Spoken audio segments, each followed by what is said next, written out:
stood outside the massive doors of her new classroom and took a deep breath. The hallway of Galactic Academy Station was huge. Everything here was huge. The doors were twice as tall as the ones back on Earth. The ceiling stretched up so high she could barely see it. Even the water fountains were built for creatures much bigger than her. She pressed her hand against the door panel.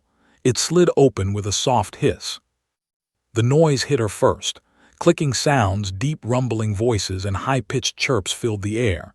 Then she saw them, her new classmates. Had seen aliens before in videos and training sessions, but seeing them in person was different. They were enormous. Every single one of them towered over her. A creature made of blue crystal sat in the front row. Its body caught the light and threw rainbow patterns across the walls. He was at least 12 feet tall, even sitting down. His crystalline face turned toward her, and she could see her reflection in his smooth surface. Next to him sat a being with 4 arms, was covered in soft purple fur. She had large, dark eyes and a face that looked almost friendly. Almost. When she saw, her mouth opened in what might have been surprise. In the back row, a massive creature that looked like a giant bear shifted in his seat. The desk beneath him groaned under his weight. His small eyes watched as she walked down the aisle between the desks. Found an empty desk near the middle of the room. As she climbed onto the chair, she realized her feet barely touched the floor. The desk came up to her chest. She pulled out her tablet and tried to ignore the stares. "Class, we have a new student," Professor announced. The professor was a tall, thin being with 6 tentacles that moved constantly as he spoke. "This is from Earth. Please make her feel welcome." Silence filled the room.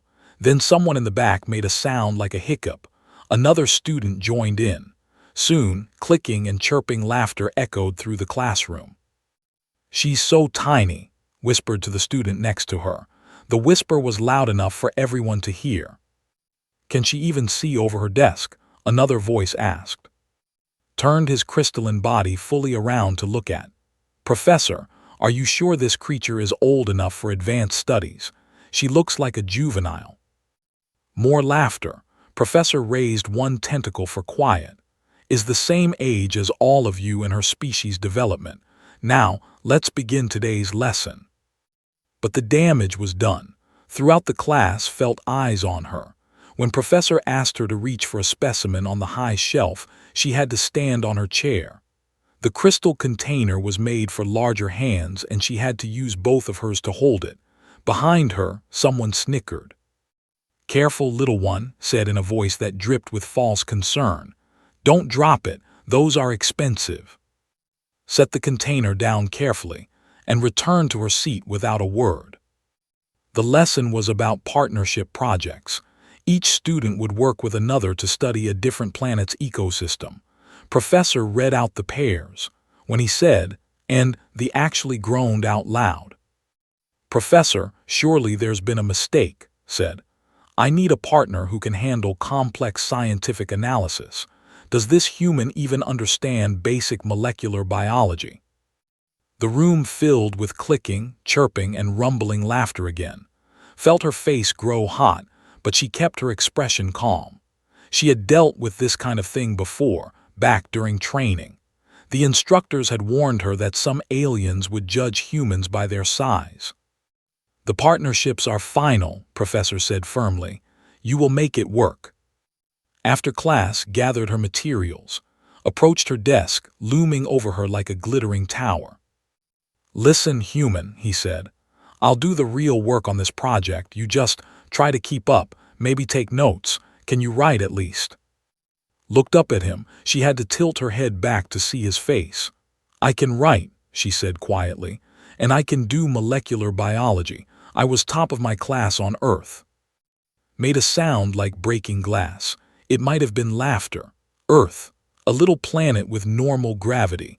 I'm from a world where the pressure would crush you flat.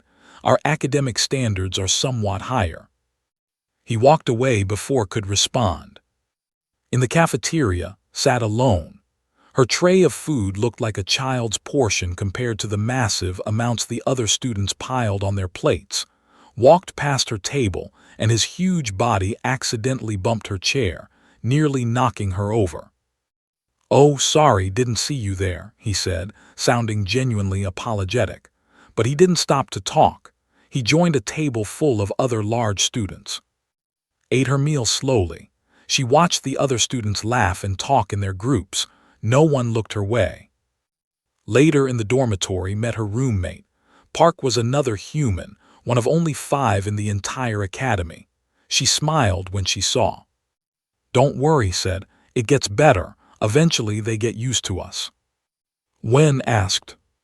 Shrugged, still waiting to find out. "I've been here 3 months." That night lay in her bed and stared at the ceiling. She thought about her family back on Earth. She thought about the training she had done, the tests she had passed, the competitions she had won. She was here because she was good enough, because she was smart enough. But none of these aliens knew that. All they saw was her size. Her tablet buzzed. A message from the Academy's companion animal office. "Your registered companion has cleared the final quarantine check. Arrival scheduled for classroom delivery in 7 days." Smiled in the darkness. 7 days. She could handle 7 more days of being underestimated. The next morning in xenobiology class, Professor asked if anyone had questions about their projects. Raised one crystalline hand. "Professor, I'm concerned about my partnership. No offense to the human, but can she even reach the laboratory equipment?" Several students laughed, felt that same heat in her face, but she kept quiet. Professor said, "Do you have any concerns about the project?" "No," Professor said. "I'm confident I can handle it." "There you have it," the professor said. "Now about the field study requirements." Professor raised her hand. "I should mention that I'm waiting for my companion to clear quarantine. He'll be joining me for the field studies." Companion asked, "What kind of companion?" "A research and emotional support companion from Earth," said. "He's been in quarantine for the past 2 months." "Oh, how cute," clapped her 4 hands together. "Is it one of those fluffy Earth creatures? I saw a video once of a cat. So adorable." "Not exactly," said. But no one was really listening anymore. The class had moved on, already dismissing her and her companion as unimportant. Turned back to his notes. A pet. Of course the human has a pet. Just smiled and said nothing. 7 days, just 7 more days. The next week felt like the longest of his life. Every day brought new reminders that her classmates saw her as less than them. In the laboratory, refused to let her touch anything important. When reached for a scanner to analyze their sample, his crystalline hand shot out and blocked her. "I'll handle the delicate instruments," he said. "Your hands are so small. What if you drop something?" Stepped back and watched him work. She made notes on her tablet and said nothing. But inside, frustration burned like a hot coal in her chest. The pattern repeated every day, measured the samples, operated the microscopes, recorded the data, was left to organize files and clean up after him. "You're actually quite useful for the simple tasks," told her one day. He probably thought he was being kind. In physical education class, things were worse. The instructor, a massive reptilian being named Coach, took one look at and shook his huge head. "You'll sit out the contact sports," he decided, "for your own safety." "But I trained in combat back on Earth," protested. "I can handle myself." Coach laughed, a sound like rocks tumbling down a mountain. "I'm sure you're very strong for your size, little human, but out here, you'd get crushed. Literally, weighs 800 pounds. One wrong move and you'd be flat." So sat on the bench while her classmates played something that looked like a combination of rugby and war. She watched them slam into each other with forces that would break human bones. She watched them leap and run with power that Earth gravity could never produce. And she waited. In the study groups tried to contribute her ideas. She had studied hard for this. She knew the material. but whenever she spoke, someone would interrupt. Actually, what you need to understand is, would begin talking over her, or would pat her head with one of her 4 hands. That's a sweet thought, but let me explain how it really works. Even Kind, who never meant any harm, would accidentally drown out her voice with his deep, rumbling speech. After one particularly frustrating study session, went back to her dorm and found sitting on her bed. "Rough day?" asked. Dropped her bag and sat down hard. "They treat me like I'm a child, like I don't know anything." "I know," said. "I went through the same thing. Most of them still do it to me." "How do you stand it?" Smiled. "I remember something my grandfather used to say. Let them underestimate you. It's a gift. When they think you're weak, they don't see you coming." 6 more days, said quietly. 6 more days until gets here. "Is he ready?" "He was born ready," said, and for the first time that day she smiled. The cafeteria was always the hardest part of the day. Would carry her tray to an empty table and eat alone. Sometimes joined her but had a different class schedule. Most days ate by herself. She could hear the other students talking about her. They didn't even bother to whisper. "Did you see her trying to reach the top shelf in the library?" "I heard she got lost in the hallway because she couldn't see over the crowd." "My little cousin is bigger than her." Laughter would follow, would keep eating, her face calm, her eyes down. But she listened. She learned who was cruel and who was just thoughtless. She noted which students seemed curious about Earth and which ones dismissed it entirely. Knowledge was power, her training had taught her, so she gathered knowledge. On the 5th day, Professor gave a lecture about predator and prey relationships across the galaxy. He showed images of different worlds and their food chains. "Each planet develops its own balance," he explained. "Predators and prey evolve together. The predators get stronger, the prey get faster or smarter. It's a dance that has lasted millions of years on every world we've studied." He pulled up an image of Earth. "Now Earth is interesting," Professor said. "It has higher gravity than most inhabited worlds. 1 full G, the atmospheric pressure is significant, and the variety of dangerous life forms is unusual." Raised his hand. "Professor, I've read about Earth. Isn't it classified as a death world?" Several students gasped. A death world was a planet so dangerous that most species wouldn't even land on it. "Class 3 death world, yes," Professor confirmed, "which makes it all the more remarkable that humans thrived there." "I don't understand," said. She looked at with her large, dark eyes. "Humans are so small, so soft. No claws, no armor, weak bite force. How did they survive on a death world?" Made that breaking glass sound again. "They clearly didn't evolve as predators. Look at them. They're obviously prey species. Small, slow, no natural weapons. They probably hid in caves while the real predators hunted." The class murmured in agreement. It made sense to them. Was small, so all humans must be small. Humans must be weak, must be prey.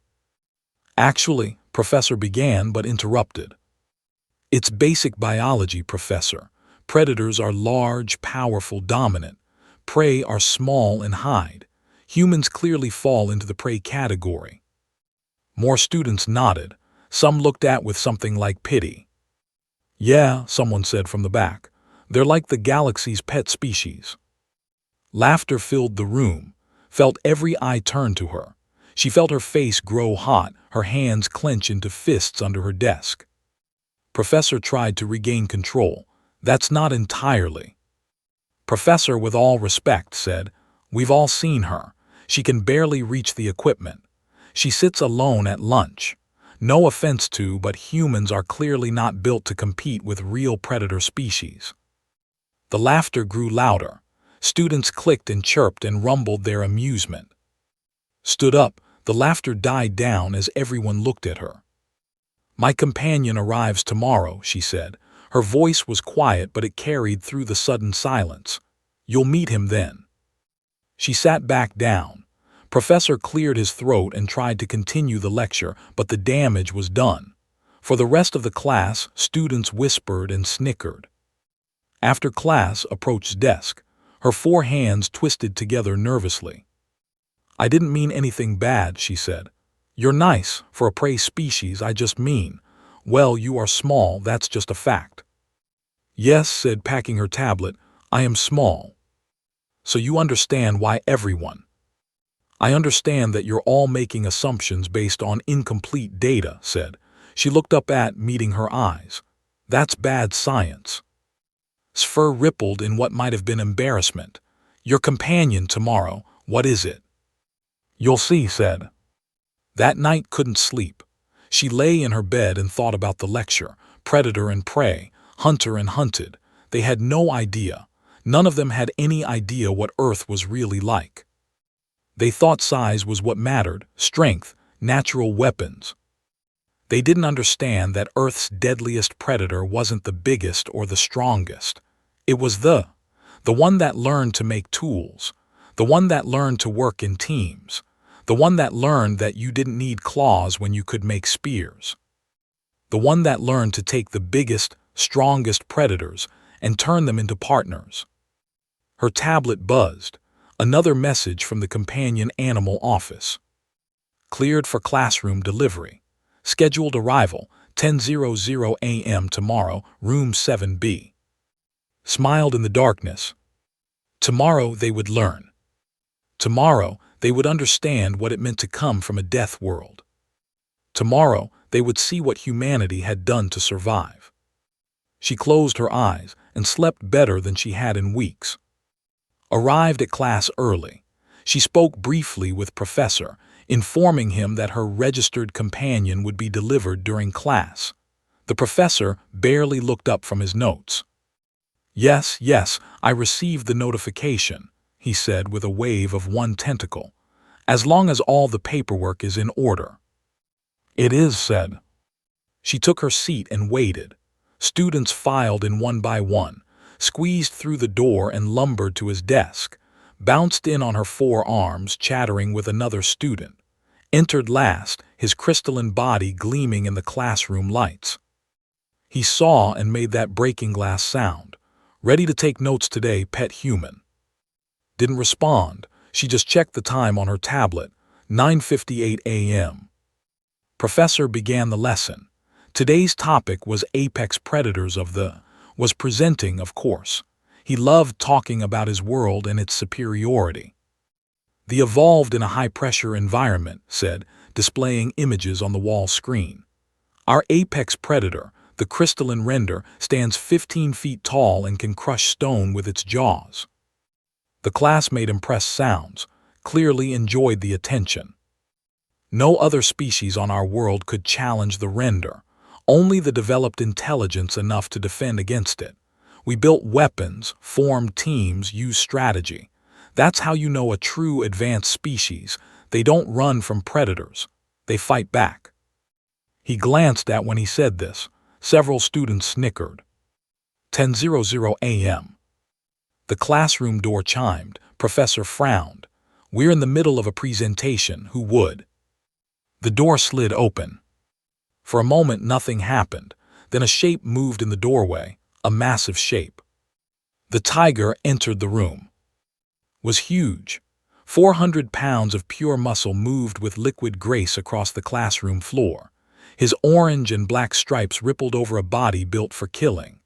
Each paw was the size of a dinner plate, hiding claws that could tear through flesh like paper. His head swung slowly from side to side, golden eyes scanning the room. The reaction was immediate. His presentation froze mid-sentence. His crystalline body made a sharp cracking sound as stress fractures appeared across his surface. Small pieces fell to the floor with tinkling sounds. "By the stars," someone whispered. Scrambled backward so fast she fell over her own desk. All 4 arms flailed as she tried to put distance between herself and the tiger. Her dark eyes were wider than had ever seen them. The massive bear-like who outweighed most students made a sound could only describe as a squeak. He climbed onto his desk, which groaned under his weight and pressed himself against the wall. Other students bolted. 3 aliens ran for the door. 2 more tried to hide under their desks. One student, a floating gas being, actually passed out and drifted to the floor like a deflated balloon. The room filled with sounds had never heard before. Chemical alarm pheromones from multiple species created a sharp, acrid smell in the air, clicking sounds of fear, high-pitched warning calls, deep rumbles of terror. Professor gripped his desk with all 6 tentacles. His color had shifted from blue to a pale gray. Through it all, walked calmly across the room.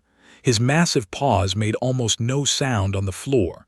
Muscles moved like water under his striped fur. He stopped next to his desk and sat. Even sitting, his head was level with shoulder. She reached over and scratched behind his ear. A deep rumbling sound filled the room. Was purring. It was a comforting sound. To the aliens, it sounded like approaching thunder. "Good boy," said softly. Tried to speak. His voice came out as a series of crackling sounds. More pieces of his crystalline structure fell away. Stood, she faced the class calmly. "This is," she said. "He's a Siberian tiger, an apex predator from Earth. He's fully registered with the Academy as my companion animal. All paperwork was filed 3 months ago and approved 2 weeks ago." She reached into her bag and pulled out her tablet. "I have all the documentation here. Registration number 7734H cleared through quarantine yesterday. Behavioral certification, medical records, everything is in order." Professor made a sound like a wheeze. That is an apex predator." "Yes," said. "From Earth." "Yes." "And you keep it as a companion." Smiled, she scratched head again. The tiger leaned into her touch, nearly knocking her over with his weight. "We raised him from a cub through a conservation program. He's neutered, trained, and has never shown aggression toward humans. He's perfectly safe." Safe? His voice was several octaves higher than normal. "That thing could kill everyone in this room." Yawned, his mouth opened wide, showing teeth that were each as long as fingers. 4-inch canines designed to punch through bone. A pink tongue that could scrape meat from bones. When he closed his mouth, the click of his teeth snapping together made several students flinch. "Could," agreed, "but won't. He's well-fed and well-trained." Had backed up against the wall. His earlier confidence was gone, replaced by visible terror. His voice came out small and crackling. This is what you consider a companion on Earth." "Well, not everyone has tigers," said. "They're endangered. But yes, humans have lived alongside predators for thousands of years. We domesticated wolves into dogs. We keep cats that are smaller versions of. Some people have snakes, lizards, even crocodiles." "Crocodiles?" Professor asked weakly. "Large aquatic predators with incredibly powerful jaws," explained. "My roommate is bringing her companion next month. Minyu is a crocodile, 16 feet long." Several students made sound of distress. Walked to the front of the room, rose and followed her. Every step he took made students press themselves harder against walls or desks. His tail, thick as arm, swished lazily behind him. She stopped next to his abandoned presentation. The hadn't moved from where he'd pressed himself against the wall. "You were saying something about humans being a prey species," asked quietly. Said nothing. Another piece of his crystalline structure cracked and fell. Turned to address the whole class. "Earth is classified as a Class 3 death world. Do you know why? Because almost everything there is trying to kill you.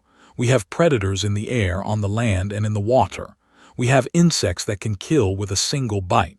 Plants that can poison you with a touch. Weather that can freeze or cook you. Diseases that wipe out entire populations." She gestured too. "Humans didn't survive by being big or strong. We survived by being smart, by working together, and by learning that the best way to defeat a predator is to turn it into a partner." Sat next to her again. His golden eyes swept across the class. Several students whimpered. For 50,000 years, humans competed with predators like, continued. Tigers, lions, bears, wolves. We couldn't outrun them. We couldn't outfight them one-on-one. So we learned to think better than them. We made weapons. We made tools. We used fire. And eventually, we didn't just survive alongside them. We thrived. She looked directly at.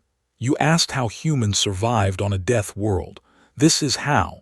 Not by hiding, by adapting, by being underestimated, and by remembering that on Earth size doesn't make you dangerous. Intelligence does. The room was completely silent except for purring. Still on top of his desk found his voice. How did you make it friendly? Training, patience, and mutual respect, said. Knows I provide food, shelter, and care. I know he provides companionship and protection. It's a partnership.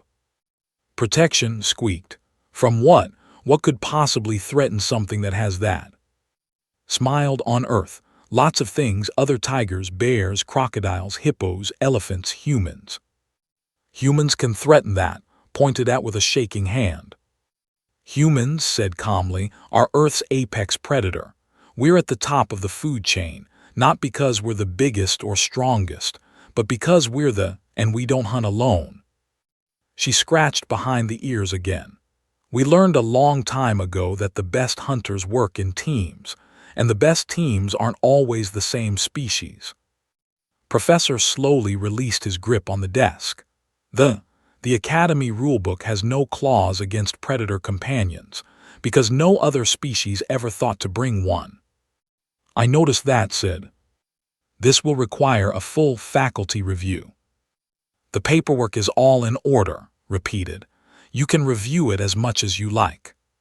Finally unstuck himself from the wall, he moved carefully, giving a wide berth. I need to leave. I need to file a complaint. This is unsafe. Check the safety regulations, suggested. All companion animals must pass behavioral testing, passed with perfect scores. Fled from the room, several other students followed. Those who remained stared at, and with a mixture of fear and fascination. Returned to her desk and sat down.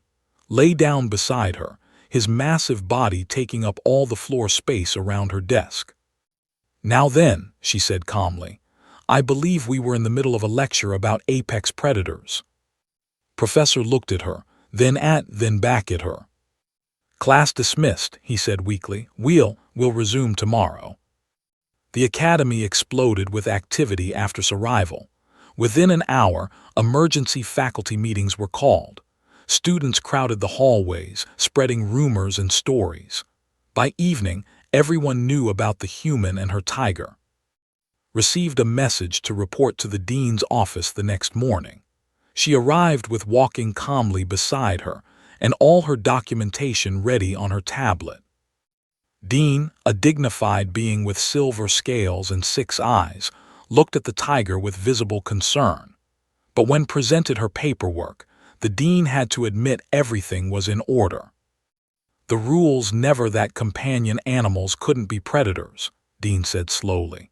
Though I suspect that's because no one ever imagined a species would domesticate one. With respect, Dean said, humans didn't domesticate species. We just learned to work with individual animals through mutual trust and benefit. Still, the dean continued, we must ensure student safety. Has passed every behavioral test, said. She pulled up his records. Perfect scores, no aggression, no food guarding, no territorial behavior toward people. He's certified safe. The dean studied the documents for a long time. Finally, he sighed. The paperwork is flawless. I cannot deny your companion based on species alone. That would be discrimination. Thank you, Dean. However, Dean held up one claw, you will provide educational demonstrations about Earth predators to your xenobiology class. If we're going to have creatures like this on campus, everyone should understand them. Smiled, I'd be happy to. Word spread quickly. The human's companion was approved. The tiger was staying. The change in how students treated was immediate and dramatic. In xenobiology class the next day, Professor completely restructured his lesson plan. Instead of the scheduled topic, he asked to explain Earth's ecosystem. She stood at the front of the class with beside her. Most students had returned, though they all kept their distance. Sat in the very back row, as far from the tiger as possible. Earth has multiple apex predators, began. Tigers like are one of many. We also have lions, bears, crocodiles, sharks, and several species of large cats. She gestured to. Notice his eyes. They face forward, not to the sides. This is binocular vision. It allows him to judge distance perfectly when hunting. Prey animals have eyes on the sides of their heads to watch for danger. Predators have eyes that face forward. Several students leaned closer, fascinated despite their fear. Now humans also have forward-facing eyes, continued. Because humans evolved as hunters too. We're persistent predators. We can't run as fast as for short distances, but we can run for hours. We literally used to chase prey until it collapsed from exhaustion. Raised his hand nervously. But humans are so small, how did they catch anything? Tools, said simply. We made spears, arrows, traps. We didn't need claws because we made better weapons than claws. We didn't need thick fur because we made clothing. We didn't need to be fast because we made horses carry us. Made horses? Asked. You domesticated your prey animals too. Horses, cattle, pigs, chickens, listed. If an animal could be useful, we learned to work with it. Earth's history is full of humans turning wild creatures into partners or food sources. She walked around the front of the room, followed, making students press back in their seats. Watch how he moves, said. See how his paws barely make sound. Tigers are ambush predators. They stalk silently, then attack in one explosive burst. They can jump over 20 feet and bring down prey twice their size. To demonstrate, pulled out a toy from her bag. She threw it across the room. Get it. The tiger moved. 1 second he was sitting calmly. The next, he was in motion. The speed was terrifying. 400 pounds of muscle launched across the room in complete silence. He grabbed the toy in his jaws and brought it back too. Every student had jumped, had actually screamed. That's his hunting mode, explained calmly. But notice that he gave the toy back to me gently. He knows the difference between hunting and playing, between prey and partner. Professor Tentacles waved excitedly. Fascinating. The cognitive ability to distinguish between different behavioral modes. And you said humans used to hunt similar prey. Humans hunted everything, said. Including tigers, we competed with them for thousands of years. Sometimes we lost. Often we won. That's how we learned about them. How to avoid them, how to fight them, and eventually how to live alongside them. She returned to her seat, lay down beside her desk, his massive body relaxed. The questions came flooding in. What's the biggest predator on Earth? Someone asked. Depends on how you measure, said. In the ocean, blue whales are the biggest, but they eat tiny creatures. The biggest predator that eats large prey would be the orca or killer whale. They hunt in groups and can take down almost anything. Do humans hunt those too? Asked. Some cultures did, yes. And you survived. Smiled, we're here, aren't we? After class, students didn't avoid her anymore. They gathered around, keeping a respectful distance from but asking questions. Even approached, though he stayed several feet away. I owe you an apology, he said stiffly. His crystalline structure had been repaired, but stress lines still showed where he'd cracked. I underestimated you, and your species. Yes, you did, said simply. I was wrong to judge based on size. Yes, you were. Stood there awkwardly. Our project, I should probably actually let you participate now. That would be good.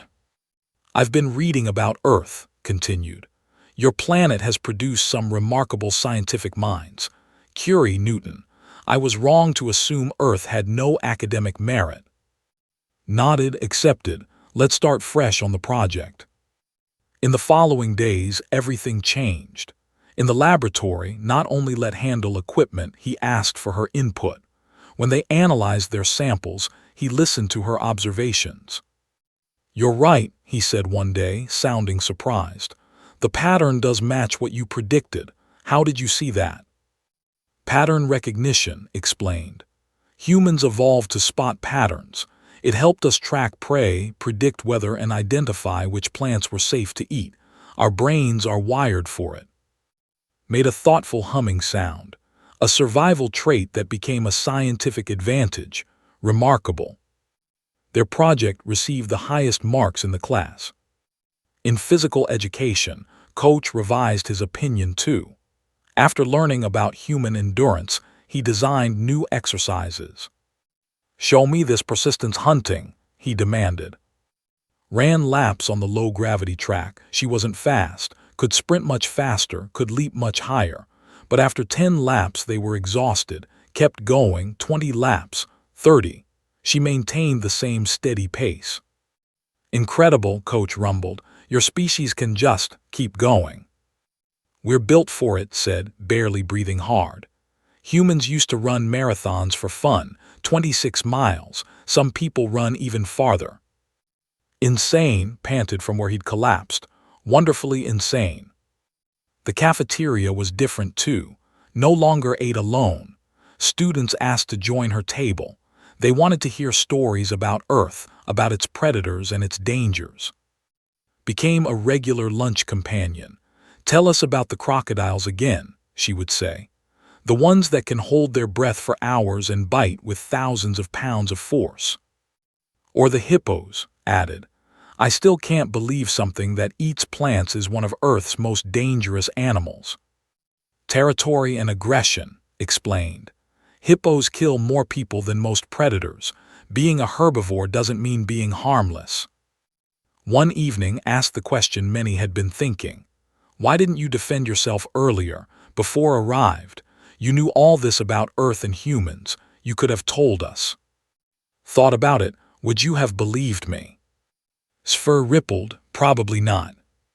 "Exactly. Actions speak louder than words. I could have argued and explained and tried to convince you, or I could show you. Let you see for yourselves what Earth produces." "It's a good strategy," admitted. He had joined them for lunch too, though he still maintained some distance from. Let your opponent underestimate you, then demonstrate the truth when it matters most. "Humans learned that lesson early," said. "We weren't the biggest or strongest, so we learned to be smart, to wait, to let others make assumptions, then prove them wrong." "It's actually brilliant," continued.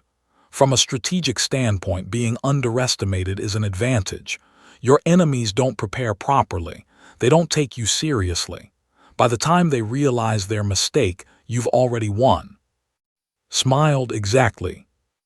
"Earth must be an amazing place," said. "Terrifying but amazing." "It is," agreed. "It's home." That night met in their dorm room. She was grinning. "I heard about your classes," said. "Everyone's talking about you, about humans. They're actually interested now." "Good," said. She was brushing fur, a daily routine. "They should be." "Mean arrives next month," reminded her. "I know. A 16-foot crocodile." "I remember." Laughed. "They think they've seen everything now. Wait until they meet a creature that's survived unchanged for millions of years. A living dinosaur." Smiled. "The galaxy isn't ready for Earth." "No," agreed, "but they're going to learn." Purred under brush, the sound rumbling through the small dorm room like distant thunder. Outside, the academy continued its routines, but something had shifted. The humans were no longer seen as small, weak prey species. They were survivors from a death world, partners to predators, descendants of persistence hunters who refused to quit. And everyone knew it now. The semester's final examination was announced 3 weeks before the end of term. Professor explained the challenge to the entire class. "You will work in teams of 4, he said. Each team will be placed in a holographic survival environment based on a real planet's ecosystem. You will have 48 hours to survive with limited resources. The environment will be completely realistic, including weather, terrain, and wildlife. He displayed a list of possible planets, recognized some of them: high-gravity worlds, toxic atmospheres, frozen wastelands, each one designed to test different survival skills. Your team will be randomly assigned, Professor continued. As will your planet. You'll have 1 week to prepare once you know your assignment. When the teams were announced, found herself paired with and it was actually a strong team, she thought, was smart, was strong, was quick and adaptable. The planet assignment came next. The screen displayed their challenge. Planet designation, Verdant 9. Classification, Death World Class 4. The entire class gasped. Class 4 was worse than Earth's Class 3 rating. The details appeared: dense jungle environment, humidity 95%, temperature range 85–105 degrees, native megafauna highly aggressive, plant life 60% toxic to most species, water sources contaminated with parasites.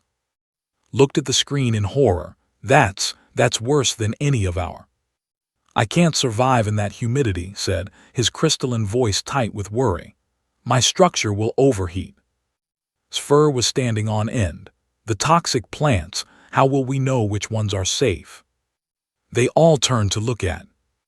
She was studying the data calmly, sat beside her, unbothered by the tension in the room.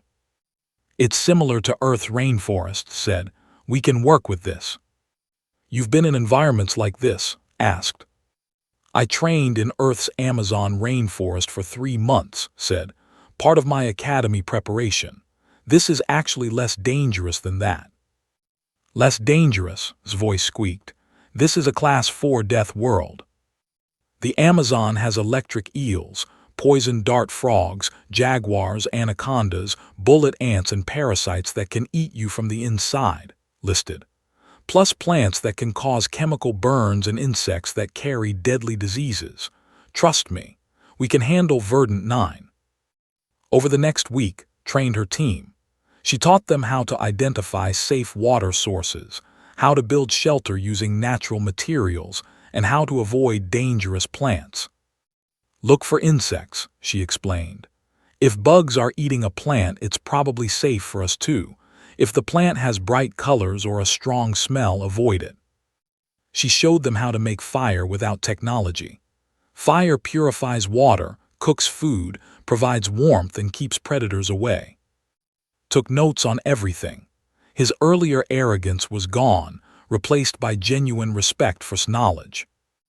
We use technology for everything, he admitted. We never needed to learn primitive survival skills. On Earth, we kept those skills alive, said, because you never know when technology might fail. The day of the test arrived. The team gathered at the simulation entrance. Each member could bring one personal item, brought a scanning device, brought a heavy-duty knife, brought a medical kit. He's allowed, she confirmed with Professor. He's registered as my companion. Where I go, he goes. The professor nodded. Allowed, yes, but remember, the simulation's dangers will be real to him too. He'll be fine, said, scratching behind his ears. They stepped into the simulation pod together. The jungle materialized around them. Heat hit like a physical wall. The humidity made breathing feel like drowning. Sounds filled the air, buzzing insects, distant roars, rustling in the dense undergrowth. Immediately started to struggle. His crystalline structure was absorbing heat rapidly. I can't. Too hot. Help me get him to shade, ordered. They moved under a cluster of large leaves. Find broad leaves we can use to fan him. We need to keep him cool. While gathered leaves studied their surroundings, she pointed to a low spot in the terrain. Water flows downhill. We'll find a stream that way. But first, we need shelter. She directed to gather fallen branches. Using vines she tested carefully, checking for sap or thorns. She showed him how to lash them together. Within an hour, they had a basic lean-to shelter. "This will protect us from rain and provide shade," she explained. "Now water." They followed the terrain downward until they heard running water. A stream cut through the jungle, the water moving fast over rocks. "Is it safe?" asked. "Studied it. It's moving, which is good, but we still need to purify it." She gathered stones and built a small fire pit. Using a knife, she cut a section of thick bamboo-like plant and used it as a container. "Boil the water for at least 5 minutes," she instructed. "That kills most parasites." As the water boiled, suddenly tensed, his ears flattened against his head. A low growl rumbled from his chest. "Something's coming," said quietly. From the jungle emerged a creature that looked like a cross between a bear and a lizard. It was massive, easily 12 feet tall, with scales and claws and teeth meant for tearing flesh. The simulation had spawned a predator. Whimpered, froze. Even still recovering from the heat made a sound of fear. The creature roared and charged. "Didn't panic, make yourself big. Wave your arms, make noise, reflect light into its eyes." While her team followed instructions, pulled a branch from the fire. "With me." She stepped forward, waving the burning branch. Fire was a universal language. Even this alien predator understood danger when it saw it. Roared, the sound was enormous, a challenge from one apex predator to another. The creature hesitated. It was bigger than, but fire and noise and multiple targets confused it. Predators didn't like fights they might lose. Advanced, shouting and waving the fire. Paced beside her, showing his teeth, growling continuously. The creature backed away. Then it turned and crashed back into the jungle. Lowered the branch, breathing hard. Predators want easy meals. Make yourself difficult and they'll look elsewhere. Her teammates stared at her. "That was amazing," whispered. The next 48 hours tested them all. They faced poisonous plants, swarms of biting insects, a sudden storm that nearly destroyed their shelter, and 2 more predator encounters. Each time, coordinated their response. She showed them which plants could be eaten, how to make improvised tools, and how to read the jungle's signs. Once cooling system failed completely in the heat, she buried him up to his neck in mud near the stream, keeping him at a survivable temperature. When stepped on a toxic plant and his foot swelled painfully, made a poultice from other plants and wrapped it in leaves. The swelling went down within hours. When got disoriented during a night patrol and got lost, tracked her scent and led them to her. They worked as a true team, used his scanning abilities to analyze plants found, confirming which were safe, used his strength to build better structures and defend the camp, used her 4 arms to multitask, gathering food while keeping watch, and coordinated it all, drawing on her Earth knowledge to keep them alive. On the final morning, they sat around their fire. They were dirty, tired, and covered in insect bites, but they were alive. More than alive, they were confident. "We're going to get the highest score," said. It wasn't arrogance now, it was fact. "We worked well together," agreed. "Because we listened to you," said. "You knew how to survive this." "You all contributed," said. "I knew the environment. You provided the skills and strengths I couldn't." The simulation ended. They stepped out of the pod to find Professor and other instructors waiting. The professor's tentacles waved excitedly as he reviewed their data. "Remarkable," he said. "Not only did you survive, you thrived. Your shelter was structurally sound. Your food sources were properly identified. You successfully defended against 3 predator encounters. And your team coordination." He looked at them with all 6 eyes. "This is the highest score in Academy history." The class, watching from the viewing area, erupted in clicks, chirps, and applause. At the closing ceremony, awards were given. Once team was called to receive the top survival team honor, the entire assembly stood. Students from all species, all planets, all backgrounds showed their respect. Dean himself presented the award. You have demonstrated that survival is not about individual strength, but about cooperation, adaptation, and respect for different forms of knowledge. After the ceremony, students crowded around. They asked questions about Earth, about survival techniques, about. The tiger sat calmly through it all, basking in the attention. Approached with something like humility in his posture. I was wrong about everything, he said. About you, about humans, about what makes a species advanced. We were all learning, said. No, insisted. I was arrogant. I judged based on appearance and assumptions. You taught me that the most dangerous thing in any environment is underestimating those who seem weak. Join them, all four hands gesturing excitedly. Crocodile arrives next week. I've already signed up for her demonstration. I want to learn about Earth's aquatic predators. You'll love it, said. Crocodiles are fascinating. They've survived unchanged for millions of years. Like living fossils, rumbled, walking up. I've been reading about Earth's dinosaurs. Your planet's history is incredible. It is, agreed. Around them, the academy bustled with activity, but something had fundamentally changed. Humans were no longer the small, weak newcomers. They were survivors, teachers, partners. That evening walked through campus with. Students still stared, but now they nodded respectfully.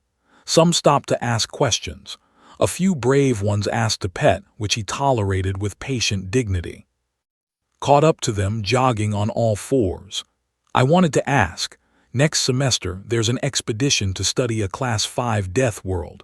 They're looking for team members. A Class 5 asked. That's more dangerous than Earth. Exactly, said, her fur rippling with excitement. That's why they want humans on the team. Your survival skills, your adaptability. Will you go? Thought about it. A Class 5 death world. Most species would never even land on such a planet. But she was human, from Earth, a planet that had tried to kill her species for millions of years and failed. She smiled. Send me the details. As bounced away happily, appeared from the other direction. He still kept a respectful distance from, but he no longer looked afraid, just cautious. I've been thinking, he said, about our next research project. There's a study on adaptation in extreme environments. It requires understanding how species evolve under pressure. Sounds interesting, said. I'd like you to lead it, said. You understand survival pressure better than anyone here, better than me. Looked at him, the same who, weeks ago, had refused to let her touch equipment, who had called her a pet species, who had laughed at her size. I'd be honored, she said. They walked together through the campus, human and tiger and crystal being, all under the artificial stars of the Academy station. You know what I've learned, said. Size doesn't matter, strength doesn't matter. What matters is adaptation, intelligence, the will to survive. And partnership, added, she scratched ears, knowing you don't have to fight alone. Yes, agreed, that too. They reached the dormitory entrance. Before they parted ways, said one more thing. Thank you for teaching us, for showing us what humanity really is. What's that? Asked. Crystalline structure caught the light, throwing small rainbows across the walls. Survivors, from a world that tried to kill you, who learned that being underestimated is a weapon, who turned the deadliest predators into partners, who proved that intelligence and adaptation are stronger than size and strength. He paused. Earth didn't produce a prey species. It produced the most dangerous predators in the galaxy, because you don't look dangerous. And by the time anyone realizes the truth, you've already won. Smiled good night. Good night. She entered her dorm, padding beside her. Was already there, reading about crocodile care on her tablet. How was the ceremony? Asked. Good, said. They're starting to understand. About humans. About Earth. Grinned. Wait until Minu arrives. Then they'll really understand what a death world produces. Laughed and got ready for bed, curled up on his specially made platform, purring softly. Outside, the galaxy continued to spin. Millions of species, billions of beings, all living their lives. And now they knew, when humans arrived, everything changed. Because Earth had taught humanity a simple lesson, carved into their DNA through millions of years of survival. Size doesn't make you dangerous, intelligence does. And humanity's greatest intelligence was knowing they never had to fight alone. They laughed at the tiny human in class, until her beast followed her into the room. And then they learned what it truly meant to survive on a death world.